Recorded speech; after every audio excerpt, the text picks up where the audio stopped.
Welcome back to cyberspace. I'm your host, Dr. Leslie Poston. This week, we're talking about a phrase that's been floating around the internet for a while now. Be cringe, be free. It sounds deeply unserious, but underneath the humor is a real question that psychologists have been exploring for decades. Why does being yourself in public feel so dangerous? And when we're afraid of being perceived in that way, is our fear accurate or inflated? It turns out the answer is both, depending on who you are and what the idea of being yourself actually threatens. There's another question underneath that one, and it's the one this episode is going to try to answer. Can visibly being ourselves actually set us free? And can that freedom change anything beyond our own individual lives? My opinion as a researcher is yes. Let's get into it. Sociologist Erving Goffman spent much of his career arguing that social life works a lot like theater. He posited that we have a front stage self, which is the version of us we perform for other people, and a backstage self, which is who we are when nobody's watching. Most of the time, we move between these selves without thinking about it very deeply. You're a different version of yourself at a job interview than you are eating cereal alone on your couch at 11 at night, and that's totally normal. One aspect of this worth noting, that front stage performance of self isn't neutral. Instead, it's shaped by whoever benefits from you giving it. For example, your employer benefits from you performing a productive, agreeable, low-drama front stage self. The algorithms we move through every day benefit from a front stage self that's engaging and easy to categorize. And under more extreme political conditions, entire systems benefit from a front stage self that conforms without deviation, because deviation is the thing the people behind those systems have built their power by punishing. So, when someone tells you to be cringe, be free, they're not really talking about relaxing at a party. They're talking about making a conscious decision about authenticity, refusing to keep giving a performance of yourself that was created for someone else's benefit. That's a bigger ask than it sounds like. Most of us have been giving that performance for so long we've stopped noticing that it's not authentic. And fun fact, there's a name for what happens to a person when the performance of self runs the whole show: the false self. Psychoanalyst Donald Winnicott wrote about this. He called it the true self and the false self. His idea was that when a person has to comply with outside demands over and over from an early age, they build a false self whose job is to manage the world, keep the peace, and stay acceptable. Meanwhile, the true self, the part that acts spontaneously and that wants to participate in life without needing permission first, gets tucked away and rarely gets to show up. Winnicott thought this was psychologically costly, even when it worked. A false self can certainly be extremely functional. It can hold a job, keep your relationships running, and it looks completely fine from the outside. But he described people living mostly through a false self as reporting a sense of emptiness or even unreality, as if they're watching their own life from slightly outside of it. Not in crisis exactly, just muted. This is the emotional core of why Be Cringe, Be Free lands so hard for people right now. It's not really about wanting to embarrass yourself for fun. It's about wanting access to the spontaneous, unfiltered part of yourself that's been hidden for such a long time, paying the price for staying safe, acceptable, and employable. Looking at the psychological cost, it makes more sense that people don't just quietly opt out of the performance. They push back against it hard, sometimes harder than it seems necessary. And there's a reason for that overcorrection as well. Brehm describes something called psychological reactance. His research found that when people feel a freedom is being taken away or restricted, they don't just feel bad about it. They often push back in the exact direction that was restricted, and sometimes further than they would have gone if the restriction had never existed in the first place. You're familiar with this. How often have you told someone that they can't do something, only to realize you've just made that very thing more appealing to them than it was 5 minutes ago?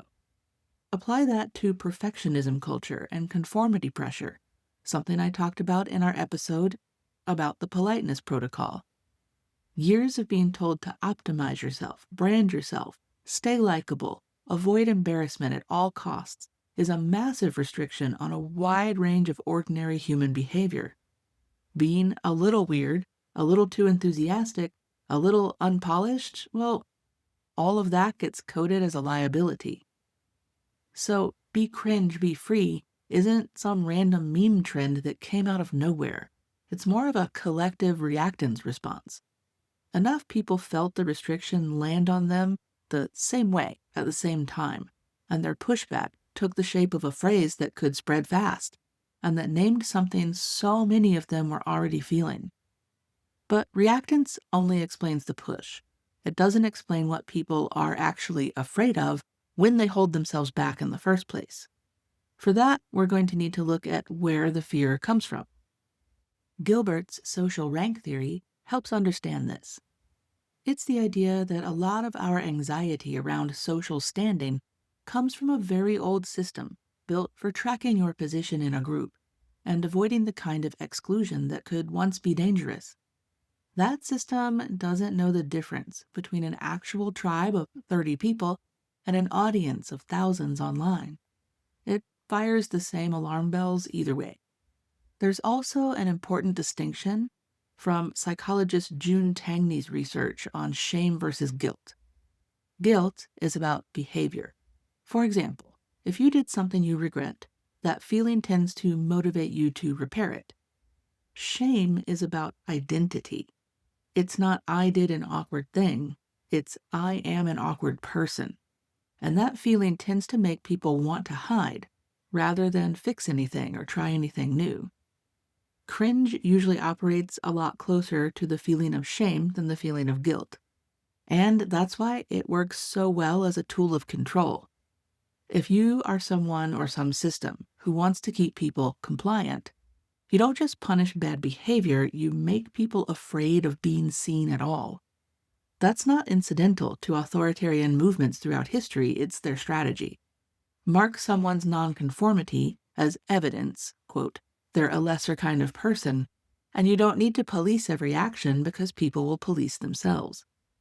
Knowing that the mental alarm system is old and easily hijacked helps explain why cringe anxiety feels so disproportionate to the actual stakes most of the time.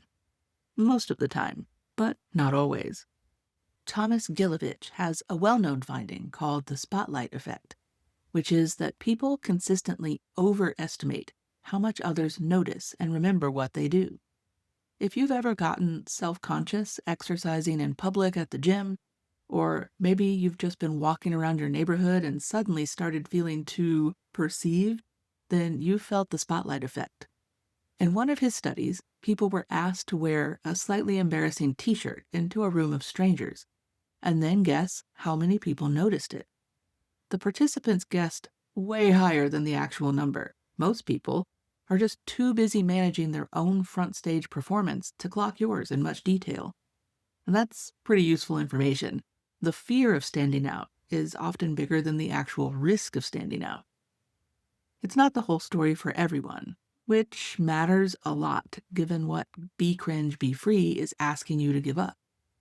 Psychologist Meyer developed something called minority stress theory, which draws a distinction between distal stressors, meaning actual external events like discrimination or violence, and proximal stressors, meaning the internalized expectation of rejection and the vigilance that comes with that.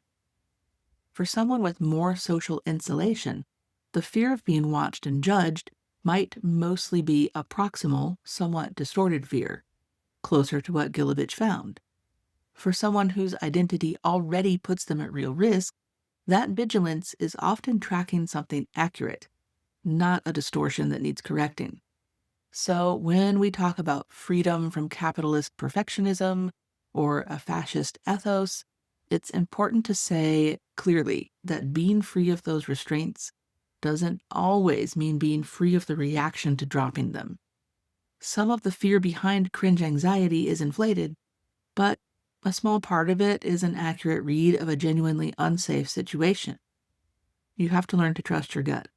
Telling everyone that they're overestimating the risk would flatten the real difference, and I'm just not going to pretend that that difference doesn't exist, especially for certain groups.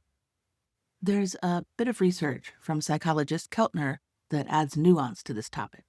Keltner's work found that spontaneous embarrassment, the kind that shows up as gaze aversion, a head tilt, a nervous laugh after an accidental mistake, actually functions as a kind of appeasement signal. People who display embarrassment after a slip-up get rated as more trustworthy, not less, because that display signals they still care about the group's standards, even though they messed up. Deliberate political cringe doesn't work the same way.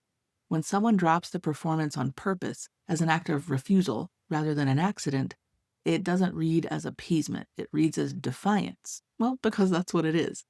And defiance can absolutely build trust and solidarity with people who share your values and who've been waiting for permission to drop their own performance too. But it's also much more likely to provoke a real reaction from people or institutions who are invested in enforcing the norm you just broke. This is powering the nuance to be cringe, be free a lot of people feel intuitively, but don't always have language for. Choosing to be your freest, weirdest, truest self doesn't cancel out the consequences of doing that in a system built to punish it. It just changes what you're weighing those consequences against. So given all that, the question then becomes, what actually makes it survivable to keep choosing to be your truest self anyway? For this, we go back to Deci and Ryan, whose work we've mentioned before. They built something called self-determination theory, which identifies autonomy as one of a small number of basic psychological needs, alongside competence and connection to others. Autonomy in this sense doesn't mean total independence from other people. It means acting from your own values and interests, rather than from a need for someone else's approval. Their research consistently found that people operating from that internal place report better well-being than people whose behavior is mostly regulated by outside pressure, even when the outside pressure version looks more successful from the outside. And that's the well-being case for dropping the performance. But it's not a plan for what to do when the fallout actually shows up, and it will for some people more than others. That's where psychologist Kristen Neff's research on self-compassion can enter the conversation. Her studies find that self-compassion, meaning treating yourself with the same basic kindness you'd offer a friend who is struggling, predicts resilience after social failure much better than self-esteem does. Self-esteem tends to depend on comparison and performance. Self-compassion doesn't need either one to hold steady. And that's really the tool that makes any of this survivable. Not eliminating the fallout if you're in the group where it might happen, and not pretending it away. Having something steady enough to stand on while it happens. Put together, this is what Be Cringe, Be Free actually seems to be asking of people.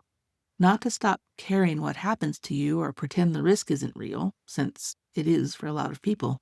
It's an argument that the performance doesn't protect you the way it promised to, and that keeping the performance running has its own psychological cost, even if that cost is a little harder to describe than the cost of dropping the act. So back to the question I opened with. Can being yourself actually set you free? And can that freedom change anything past your own life? Every framework mentioned in this episode points to yes.